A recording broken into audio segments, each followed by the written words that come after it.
On your Monday episode of Locked On Raptors, we begin a tour around the Eastern Conference. 3 episodes this week, and we have 9 separate chats with the various hosts of the Locked On shows covering the other 9 best teams as I perceive it in the Eastern Conference. And today, we start things out with the Atlanta Hawks, who of course made a big offseason move for DeJounte Murray, the Miami Heat, who did a whole lot of nothing, and the, of course, Milwaukee Bucks, the former champions a couple of years back with Giannis Antetokounmpo. We dig into the big questions around all these 3 teams with the Locked On hosts who cover them each and every day on your Monday episode of Locked On Raptors. Thanks so much for being here. You are Locked On Raptors, your daily Toronto Raptors podcast, part of the Locked On Podcast Network. Your team every day.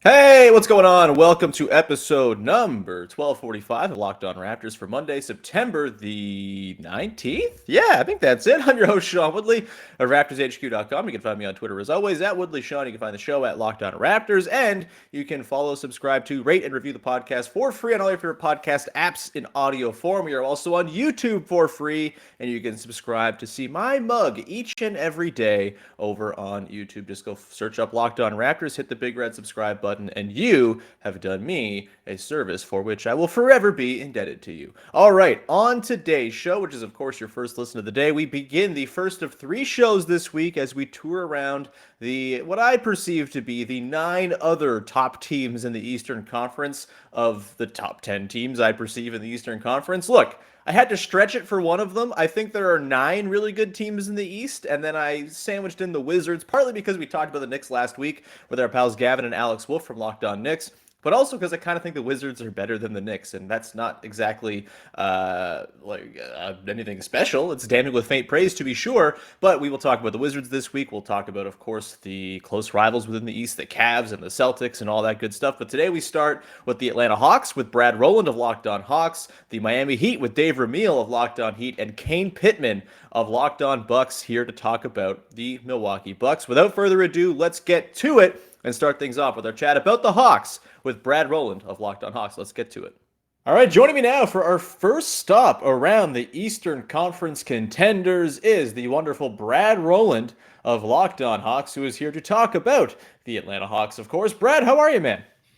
Living the dream. We're almost there, right? The season is now, I guess we're officially kind of close at this point, which is nice.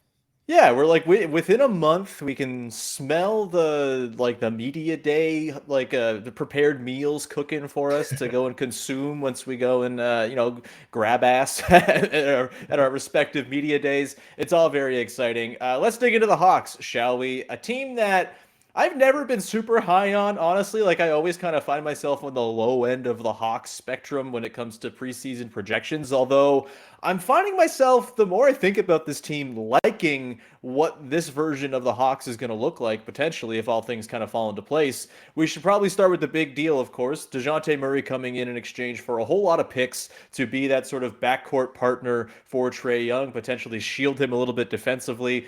What were your sort of overall takes on the trade itself? Did you think it was worth the assets that it costs, the time that the team is at, where in terms of its win trajectory at the moment, and then also the fit between Young and Murray, which I think a lot of people are maybe overthinking a little bit. Like, it's gonna probably be fine. Like, we always kind of do this when good players play with one another. It's like, how are they gonna do it? Well, there's 48 minutes, there's 82 games. It tends to work out when you have good players playing with each other. So thoughts on the deal and the overall fit between Trae and Murray? Yeah, so I mean, I think context is important here, and people might be asking why the Hawks kind of pushed a lot of chips in with where they were a year ago. They won 43 games. They made it out of the play-in, but they were beat pretty soundly in the first round of the playoffs. And people kind of ask me when I go on radio things like, why are the Hawks pushing so hard? And it's like, well, they have some internal pressure. I think ownership wants to win. I think they arrived a year early, maybe 2 years early when they make the conference finals. And as you well know, that can kind of ratchet things up internally to where they think that they're going to be that every year, and they just weren't that last year. So that's part of it. And also, for the longest time, it seemed like as soon as Trae Young became an established number one, and they kind of knew they had with what they had with him, the next question was who's number 2 on this roster, and that's how it always works, right? Like who's going to be the second star to pair with Trae, and I think Murray is going to accomplish that in their mind. So you can certainly pick apart how good Murray is. He made the All-Star team last year. I'm not sure he's a top 25 player in the league. I would say he's probably not, but still a top 40 guy in the league, something like that. And I think that they were also definitely looking for a guy who can handle playmaking responsibilities. Famously, the Hawks have been terrible on offense whenever Trae Young leaves the floor for the entire era of Trae Young. Even in the playoff run, they just couldn't function without him. And I think Murray gives them that. They paid a hefty price for sure. I mean, they gave up certainly market value. You can I guess you can kind of argue both sides of whether they overpaid or not. I would probably, if you said, okay, your only choices are they overpaid or they underpaid, I would probably lean over. But Sure. I also get why they did it. I think the fit, to your point earlier, like they're adding a really good player who I think the fit is not perfect, but it's good enough. And I think that Murray's, a lot of the boost here is they're banking on Murray to help the second unit. Sure. Staggering those guys together and having it all pieced together. So I'm definitely a fan of what they did overall. There are some questions. The depth is not what it used to be on this roster, a little bit more top heavy, but that's the price of paying what they did for Murray. And I think he'll help them a lot. Yeah, so just to refresh people on the sort of tail of the tape from last season, 43-39 for the Hawks. They, of course, sneak in through the play-in, end up getting beaten by the Heat in 5 in the first round. Second in offense, 116.3 offensive rating per cleaning the glass, and a 114.8 defensive rating, good for 26th in the league last year. That's the big bugaboo for sure. When you look at the Hawks, it's always been a question as to whether or not you can build a real defense with Trae Young kind of at the point of attack. Obviously, Murray should help with that. In theory, you kind of can hide Young a little bit more on sort of off-ball threats. But can this team kind of turn its defense around? And if they can, does the addition of Murray at all impact the offensive potency of this team? Or maybe they come down from number 2 in offense and they're kind of, maybe flirting with just barely top 10, but the defense gets better. Is that worth the trade-off of the offense, which is so elite? Like, where do you kind of see things coming out offensively and defensively for this team this year now that Murray's in the mix? Yeah, the defense is a big part of the Murray acquisition. They wanted at least somebody that could do both handling the ball and also defending. And Murray, they like defensively. I'm kind of skeptical always of banking on a guard to change your defensive fortunes. Sure. I think Murray is a good defender, not a great one as well, which is certainly helpful. But he is an upgrade on what they had before, definitely. And I think last year you mentioned the 26 defense. Their talent was better than that. Is it Sure. great defensive talent? No, it's not. I mean, you have Trae on the roster. That is something that holds you back. But 2 years ago, they were 17 or 18. Like they have the ability to be a league average defense in my mind with this group. And also a little known thing, maybe a little discussed thing, is that while I love him dearly, Danilo Gallinari is a very, very bad defender, and he's not going to be on this team anymore. So that's one thing. Like if you kind of go through the roster, like taking Gallo away and also adding Murray, and I think Kevin Huerter is not a terrible defender, but going from Huerter to Murray is an upgrade defensively as well. So the personnel is better than it was. They have 48 good minutes of center defense, which is like crucial for a lot of these teams that play drop coverage. That the only way you can really put that together is to not have a weakness in the front court, and they don't have one. So Trae's going to bring them down. They have other weaknesses as well. Like Donovich is a step slower than he used to be, but I think defensively they'll be just fine. I think they won't be good. I would guess somewhere in the 20 range, something like that, maybe low teens, but that's Sure. a lot better than where they were last year. And offensively, they were second in the league. That may not be sustainable. I think it sounds crazy. People keep laughing when I say this, but the Hawks added an all-star guard, and they probably got worse if you had to choose offensively, just because Right. of all the number one, they were awesome last year, maybe to an unsustainable degree. And also, you take away some shooting with Kevin Huerter, you bring in a guy with Murray who's going to help the second unit. But I think the starting lineup offensively is probably going to be a little bit worse than it was before. Sure. Just because you have a little bit less spacing and probably some time to figure it out between Trae and Murray as well. So I won't give you the entire deep dive pitch, but I think maybe a little bit worse offensively, better defensively. This, by the way, this is still a offense first team. I want to be very clear Sure. about that. They're still going to be very good on. They're still going to be very good on offense with Trae Young. Trae is a sort of a one of a kind offensive player, but they should be a little bit closer to balanced this year than they were before. Yeah, for the deep dive on the Hawks, listen to Locked On Hawks, baby. There's a Yes. plug. So we've talked about Trae and DeJounte quite a bit, and I think this is a fascinating question because there's lots of different candidates. But I'm curious, Brad, who do you think is the third most important player to the Hawks' fortunes this season? Yeah, it's a really fascinating question. Those guys were the top two. I think probably for this season alone, the guy that I would point to is probably DeAndre Hunter. Not that Sure. he is their best player. He is not. I want to be clear about that. He's their most important in terms of like how good they're going to be. Right. His swing is huge because last year I've always liked Hunter, but he had a pretty rough season. And I think he's had some really interesting like challenges staying on the court. And also, if you look behind him, there isn't a lot there. They're really relying on him taking a leap this year and also being healthy and available. Like, I think certainly Capella is a better player than Hunter. I think John Collins is a better player than Hunter. So those you can certainly argue for both of those guys.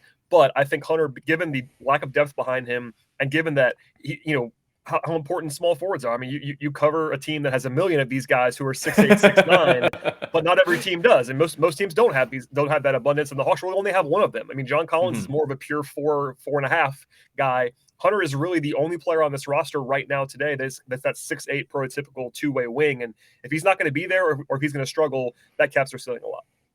Yeah, that makes a lot of sense. I also want to ask you about Onyeka Okongwu, who I think is probably, if the Hawks were given truth serum, like the guy that they're hoping will be their second or third best player somewhere down the line, replace Clint Capella in the middle. He's maybe kind of the guy who's made them feel like John Collins is expendable, which is why I guess he's been on the trade market for the last 5 years, a la Miles Turner. What's the sort of read on Okongwu coming into this season? Like, does it feel like there's a leap kind of waiting to happen with him? Where does he sort of sort into the mix? Obviously a pretty loaded front court that you talked about there with Capella and Collins and Hunter probably sliding down a little bit to play the 4. Where does Okongwu fit into all that? Yeah, I love Okongwu. I think that honestly, when they drafted him, I liked it more than a lot of people did. And I think they kind of were victimized by Capella being too good. I'm not sure they planned on Capella being here still at this point when they drafted Okongwu, but the combination of Capella being really valuable and also Okongwu having kind of 2 injury, not necessarily injury plagued, but certainly injury influenced seasons in a row. That means Capella's still here. And while Capella's on the roster, barring an injury, Okongwu's ceiling is a little bit tapped because Capella's going to play. He's too good not to. And right now, Okongwu is really just a 5. I know he's 6'8", 6'9", and there's that thought he might be able to play some 4 down the line, but he's not quite there yet. I do love him, and so do they. To your point, I think 2 years from now, if he's their third best player, no one should be surprised by that. He's really, really good. I think, if anything, you're looking at more of a closer split between those center minutes between Capella and Okongwu. Last year, it was like 28-20, something like that, 28-19. I think maybe like the 26-22 kind of split now for Capella and Okongwu. I wish that Okongwu maybe developed more of his perimeter stuff. And honestly, a big key for me is that this is the first offseason that he's ever had as a pro that he was actually healthy. And skill development time, all that stuff. He's still really young. I love him. I think that he may not play as much as people want him to play this year because Capella's still there, but I really like him a lot. Makes a lot of sense. I know that when I see the Raptors play him, I get terrified because he's very, very good at defense, and he's a lot of fun to watch. So I'm going to throw these questions to all of the hosts that we're doing these little whip arounds with, and you have to answer in very short form, and it's binding. So here we go. Give me a win total for the Hawks this year, a seed in the Eastern Conference, and level of playoff advancement. What you got? Ooh, all right. I have said 47 wins on multiple platforms, so I will stick with that for now. That could change in the future, but you're not letting me change it. So 47 wins. I will say they will be the 6th seed in the Eastern Conference, maybe closer to 7 than 5, but 6. And if I had to guess, I would say probably a first-round exit, but I'm not convinced of that. I think this team has room to grow beyond the first round exit, but just given where, like, if you're a 6 seed, you're playing somebody that's better than you in the first round without home court, you kind of have to project a loss there, but it would not surprise me if they made a second round appearance this year. Makes a lot of sense. And so does that you have them ahead of the Raptors in the Eastern Conference standings then? Well, spoiler alert, I'm actually really low on the Miami Heat. Ooh, me too. We love it. Yeah. I mean, it's, this is because you asked me to be short, I will be short, but I think there is really a very large group that might include Miami and Toronto and Atlanta and Cleveland and maybe Brooklyn. Mm-hmm. We'll see about Brooklyn. I don't know about Brooklyn, but that group is really kind of can go any way. So I'm not too married to anything that I'm saying here. I do like my win total, but would it surprise me if Toronto was the 5 seed and Miami was the 7 seed or the 8 seed? No, it wouldn't. Would it surprise me if the Hawks were the 5 seed? No, it wouldn't. Cavs, same thing. So those 4 teams really, I think Miami being in that group is kind of controversial, but not for me. I think they're probably in that group for me. I think I'm with you too. They're kind of old. They lost PJ Tucker, and if they're smart, they're probably not going to go balls to the wall all season long because we saw what that did to their old brittle bodies as they went into the postseason last year after being the 1 seed. Brad, thanks so much for taking some time. I'm sure we'll talk a lot now that the Raptors and Hawks are kind of in that same sphere of the Eastern Conference, so I'm sure we'll have plenty of check-ins this season. But until then, where can people check out all your stuff?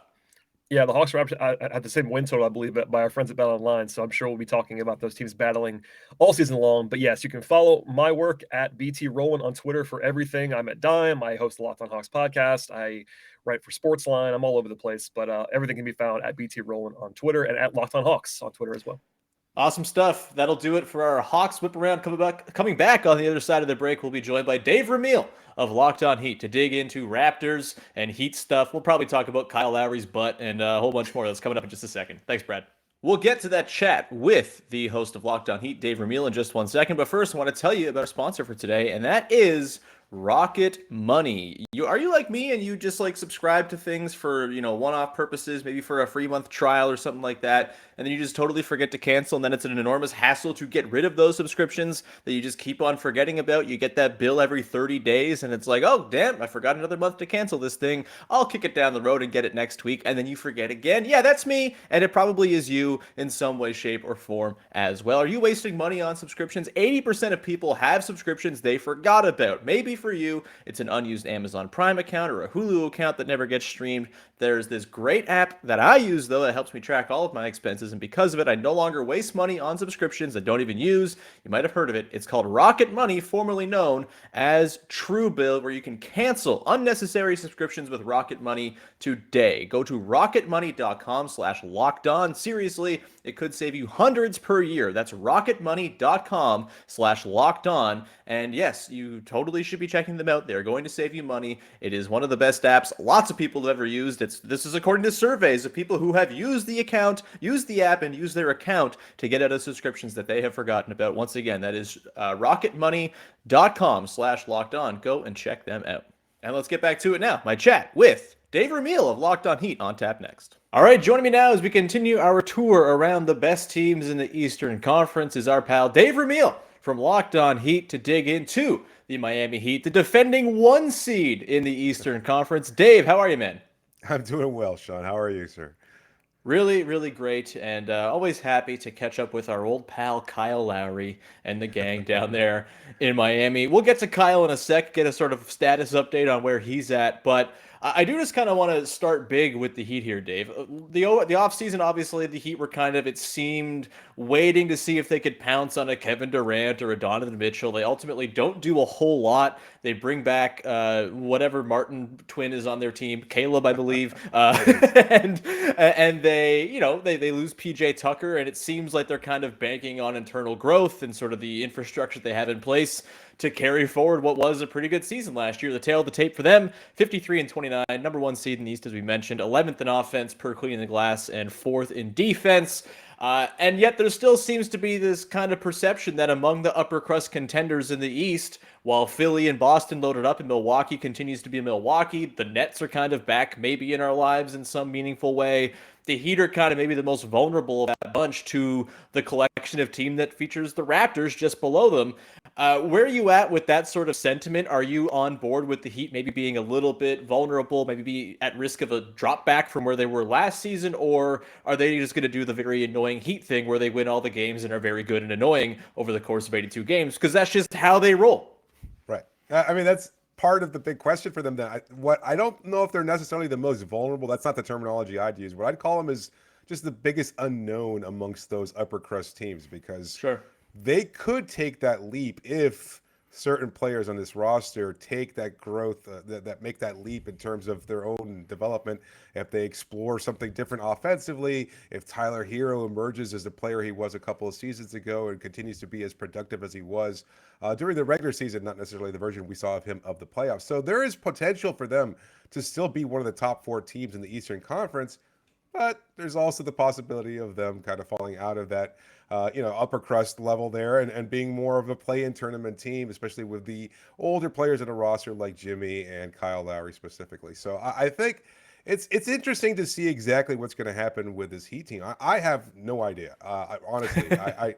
Because PJ was, if not essential, he was still very important to what Miami did, and he was he was great on defense.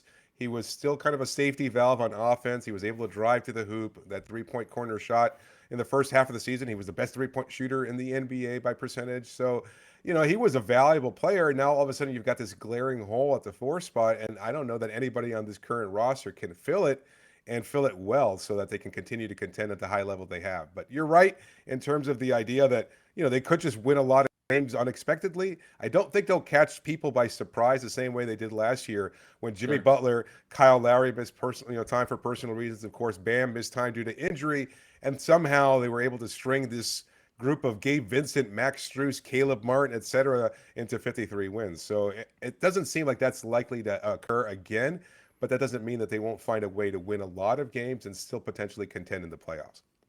Yeah, I mean, look, this is a team that has Kyle Lowry on it. If there's one thing we know about Kyle Lowry, it's that his teams win a lot of games. And that was even the case last year, even though he missed time with personal issues that were going on. Like, when he was in there, he was driving winning for the Heat. Like, that's just what he does. I think there's this perception of Kyle, now that he's in his deep 30s, he was injured last season in the postseason, took a lot of tumbles on that ample posterior, it seemed, and he was barely able to walk it off half the time. But, like, for those in Toronto who are still wistful for their old pal, well, what's the sort of expectation coming to the year for Kyle? I know he's sort of got a little bit of the ire of Pat Riley regarding, his physical conditioning and stuff like that, which felt kind of unfair, and maybe, I don't really know. I take issue with anyone body shaming my sweet, rotund pal, but where do you think Kyle's expectations are? Where do you think like the team's expectations for Kyle are coming into this season? Is there still the expectation that he can be one of the 2 or 3 best players on a 50-plus win title contender, or might there be some sort of stepping back of his role as he continues to age, and maybe they try to preserve him for the playoffs, where, if you remember, he nearly pulled off that comeback against the Celtics in Game 7 in the late going almost by himself. Like, he was incredible. Yeah, Jimmy had some stuff to do with it as well, but I'm giving all of the praise to Kyle. What's the read on Kyle coming into year 2 with Miami? It's going to be tough. Look, I think the Pat Riley comments were kind of overblown. I know that Raptors fans, and deservedly so, are sensitive about any criticism of Kyle. Having said that, look, I mean, that's just Riley. He's always been a little brash. He always puts it out there. He notoriously drove off LeBron James by questioning whether or not he had the guts to come back and stay with his team in 2014. Clearly, he didn't. So quite a game of chicken to play. Yeah, and lose. I know. You're a superstar player. I mean, I guess it helps that Kyle's under contract for 2 years. He can't really do anything. But yes, questioning his overall health and state of conditioning is certainly an interesting choice there. But I think he is going to be in better shape. Like, we've seen the workout videos, and obviously you can take those with a grain of salt during the offseason, things of that sort. But I'm sure he's going to come into camp a little bit better of shape, and hopefully he'll be able to be a little bit more consistent, and he'll be available for more games than he was last season. I personally have high expectations for Kyle, just because I've always been a Lowry fan. I've always admired his style of play. I've always liked him as a person and as a player, and I think he's going to be able to continue to contribute at a high level. Heat fans have soured on him to a degree that I did not expect. Like, a lot of people are critical of this Heat front office because they didn't make that big splashy move for KD or Mitchell or any other superstar. I don't know that a superstar was going to shake free all of a sudden, but Heat fans have come to expect that whenever one does, Miami will find a way to pluck them and add them to the roster. Their superstar is Kyle Lowry. They got the biggest name in free agency last offseason, and they were able to trade for him. So he is still their star there. I think he's still going to be able to play at a high level. I think he's been very consistent in saying that he came here to win a title. I think that's still his goal, obviously. He still wants to play at a high level. So if you take that leap, if he just plays even slightly better than the version that he did last year, and like to your point, he was still very good even when he was out on the floor. If he's even slightly better, you get a little bit of a bump from Tyler, Bam, etc. This is still a very, very good team. So my expectations are that he will continue to play high level, that he will still have a significant role in Miami's offense and defense, and that he's just going to continue to thrive, because I don't see him aging necessarily. Like, yes, their injuries are there, but they've been there a part of Kyle's career for the last few seasons. I don't know that it's necessarily a part of aging. What did you think of the comments? I don't know if you saw this from Tim Hardaway. I guess it was a bigger story here in South Florida, but questioning that Kyle might need to cut down on flopping to some degree. That's probably led to those injuries in the postseason. I know this is kind of off script here a little bit, but I was curious. That's part of the joy of Kyle Lowry, man. He's always grifting. That, like, he's not Kyle Lowry if he's not doing that stuff. He's just some run-of-the-mill point guard who is well behaved. That's not the spirit with which Kyle Lowry plays. Yeah, and I personally don't even think that the flopping necessarily is even a part or a contributor in his injury status or anything like that. Yeah. I mean, especially because, as you mentioned, he does have a lot of cushion to absorb those falls. So I don't see it as a big deal. But either way, I just think he's going to continue to play at a high level, and I do have high expectations for him next season. Not trusting the medical advice of Dr. Hardaway, I'm going to say. Congrats on making the Hall of Fame, but maybe leave Kyle alone. I'm very defensive over Kyle, as it turns out. I do want to ask about Bam Adebayo. He feels like probably the most important player for this Heat team. I think there was a little bit of stagnation with him offensively last year, right? We know he's an incredible defender. Had he played more games last season, he might win Defensive Player of the Year. He might go win it this year. He's that good and essential to what they do on defense. But offensively, still doesn't even pretend to want to shoot threes. Still, kind of passive and defers quite a bit. Obviously, he's got a lot of very good qualities on offense as well, running stuff from the elbows, two-man games with shooters, things like that. Are you expecting that there is going to be that expansion of Bam's offensive game that has been kind of, it seems like people have been yearning for that for a while now? Or is maybe Bam Adebayo just a very good player who is maybe not a guy who's going to go score you 23 a game, and that's fine? It's hard to tell, to be 100% honest with you. I think there were some growing pains in learning how to adjust with Kyle, because Kyle, as the essential playmaker on that group, he was running the offense in a way that Bam had been the hub of the offense for the past few seasons before Kyle's acquisition. So I think having the ball out of his hands kind of changed his perspective a little bit. He recognized that he needed to be aggressive. He was constantly challenged by fans and media. I think he bristled at that to some degree, but yet he didn't necessarily show it as consistently as fans would like. So I think the next step for him is to continue to just expand his range, be more comfortable in the mid-range shot. We saw growth in that, that department last season. It was very slight, very incremental, and yet if he continues to expand, eventually you'd like to see him step out beyond the three-point line, because I think the stroke is there. He looks comfortable. He looks fluid. He's just always had just a little bit of a hesitancy there. I remember talking to Chris Bosh years ago. I don't know if you and I ever even talked about this, but Bosh was training with Bam at one point, and he said all he needs is to be aggressive and confident. And this was years ago, and here we are still talking about the same thing. And so you wonder why it's taken this long. And you ask Bam about it, he says, "Oh, Spo just needs to take the leash off of me." But I think it's all in his head, to be honest with you. I really do. Like, there are moments there where you see him from 18 feet, and he's just like, he's wide open.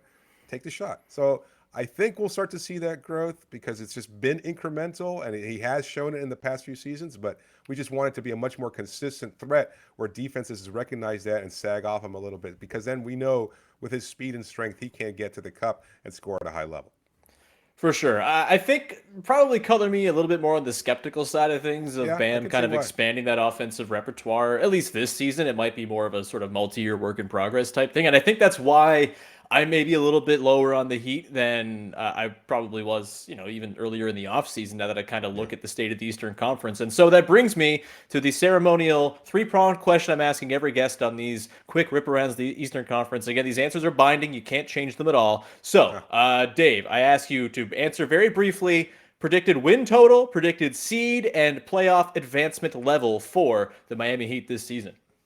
Advancement level being like on a scale of 1 to How many rounds are they getting through, I should say? Yeah. Okay. All right. Let's see. I think they'll finish with a record of 47-35.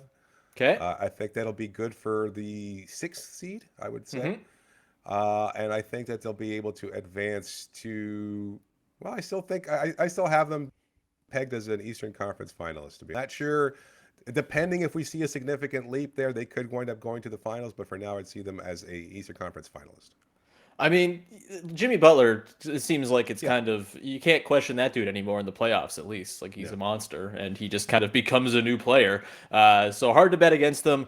I guess that then leads to the final question. Raptors or Heat? Like, you got those two teams heads up in a sort of single game elimination game. Who do you got right now? I'd still give Miami the edge there, very slightly perhaps, but I still think they have just a little bit more consistency, a little bit more familiarity, and I'm not sure what kind of a leap Scotty Barnes is going to take. I know, like I went on Locked On Cavs yesterday, and I besmirched the sanctified name of Evan Mobley, and so here I am pissing off yet another franchise and saying, I'm not sure what Scotty Barnes is going to be like this season. I'm sure he's going to be fine, but I'm just not ready to proclaim him an all-NBA level player just yet in his second season. That's totally fair. All I know is And that wrong, whenever I'm they, sure, right? there you go. No, hey man, I think it's always smart to temper expectations with 20-year-olds going into their second seasons. Yeah, It's never a bad idea. Yeah, that's a Yeah. good thing. He's better than Tyler Hero, though. We know that for sure. Yeah, I guess that's about it, man. I'm excited for these games. We know that when they play, they will be like 84, 81 games where like Absolutely. 9 players on the floor are bleeding by the time it's over. So that should be a lot of fun. We'll catch up with you throughout the season, Dave. Thanks so much for popping on. And we will round this show out with a chat about the Milwaukee Bucks with Kane Pitman of Locked On Bucks in just 1 second here. But first, a reminder that you can check out the Locked On NBA Top 50 Players all week long at Locked On NBA's YouTube channel and on the various podcast platforms you subscribe to the show on.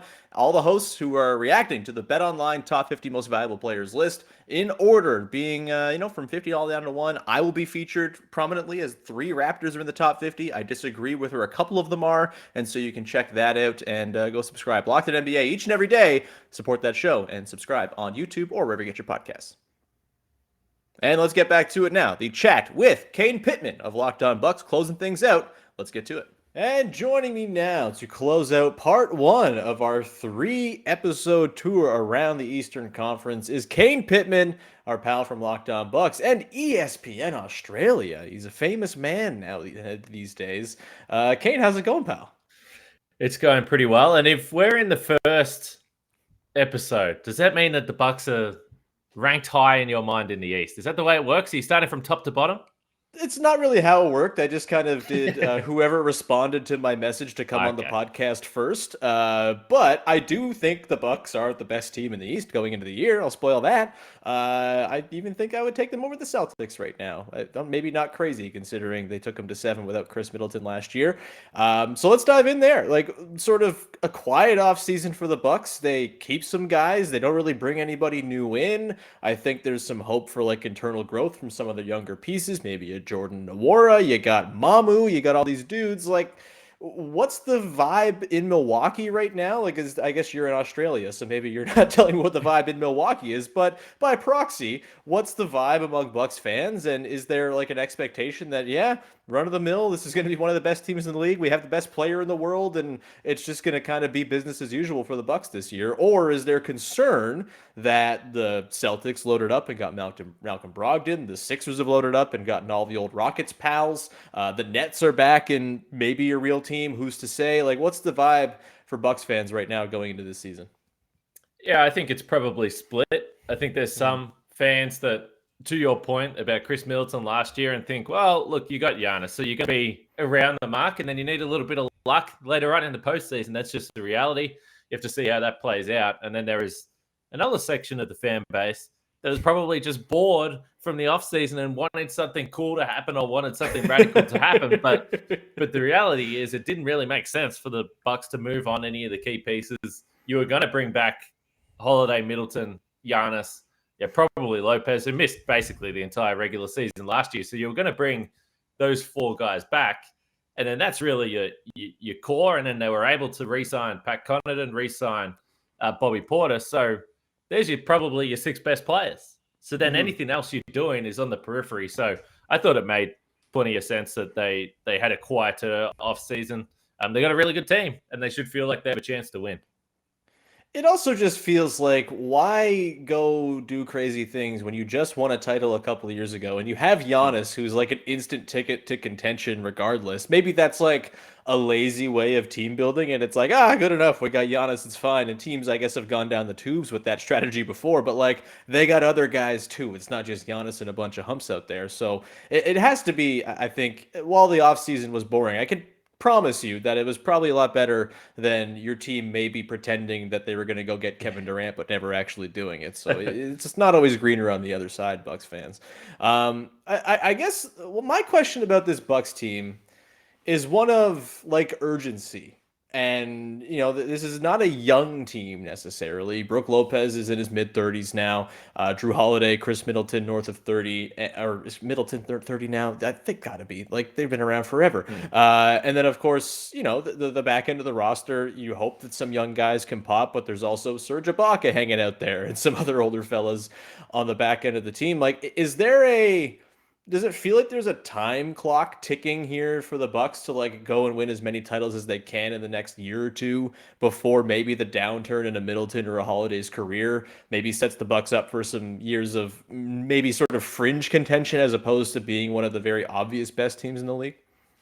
For this group, yeah. And I think it's Yeah. actually shaping that next offseason is going to be really fascinating because Middleton will be in line for an extension. Brook Lopez will be in line for an extension. And at that point, I wouldn't be surprised if Chris Middleton doesn't stay with the Bucks. But with Brook Lopez, that's a guy that's been so crucial to everything you've done, particularly defensively, but also as a safety valve offensively. So what are you going to do with Brook Lopez, who's just had back surgery and missed 70 games last year? And as you pointed to, is in his mid-30s. So this offseason felt like a holding pattern, but there's no doubt that I think next offseason is when the Bucks are going to have to make some decisions. And not only that, they're paying luxury tax this year. That's only going to go up if they continue to pay all those guys. I mean, there was always been some questions with the Bucks spend. I mean, they've really spent, and that's not really something that you can accuse them of not doing at this point. So I think, this year they should be going in thinking and wanting to win a title. And if you win a title, does that change what you do next season? We'll see. I don't think overall there should be a great concern, though, because Giannis is still only 27. And I do think that you're going to be able to shuffle the decks and still be a really, really good team as long as he's around. Yeah, for sure. And I guess, like, again, it kind of feels like a boring team coming into the year for all these reasons, all the sort of, like a very good boring team. But I guess to sort of maybe sprinkle in some interest and intrigue here, like, what is something that when you look at the Bucks, you kind of point out as like, okay, that could be maybe a weak spot here. That could be something where, this team sort of meets its downfall. Is there like a potential sore spot with this team that could be the thing that comes and bites it in the playoffs at some point?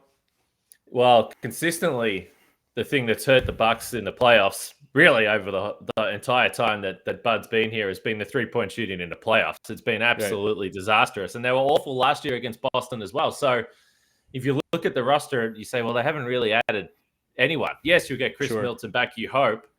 Marjon Beauchamp was the first-round draft pick 24. He was with the G League Ignite last year. And there is genuine optimism that he can play this year. I think one thing that they learned last year is once Chris Middleton went out, they were probably, and it feels like every NBA team is one wing short, but it felt like they were one wing short defensively without Chris there. You had guys like George Hill was defending Jason Tatum at times. He was kind of banged up as well, so that wasn't going to be a fun situation for him. So Marjon Beauchamp has the size, wingspan. They think he can be a defender now. Where does he fit in the rotation? We'll see. And then the other guy that they've basically got as almost their buyout addition is my good friend Joe Ingles. Now, what does he return? What does he return to be? Who knows? It's a huge question mark. They're hoping that he'll be back playing by January. But if he's anywhere near close to what he's been able to do previously, maybe he's a guy that can plug in and knock down some of those threes they haven't been able to get. Mm-hmm. Yeah, for sure.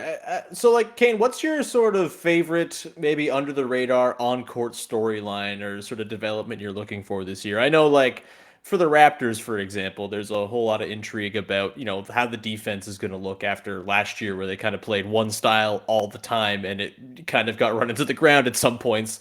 And I think that's sort of a thing a lot of people have their minds on as a thing to change up going into the year. I'm curious where you're at with sort of those intriguing on-court storylines that could help kind of determine the story of the Bucks season this year. Is there one that comes to mind? It's honestly, it might be boring, but there's just...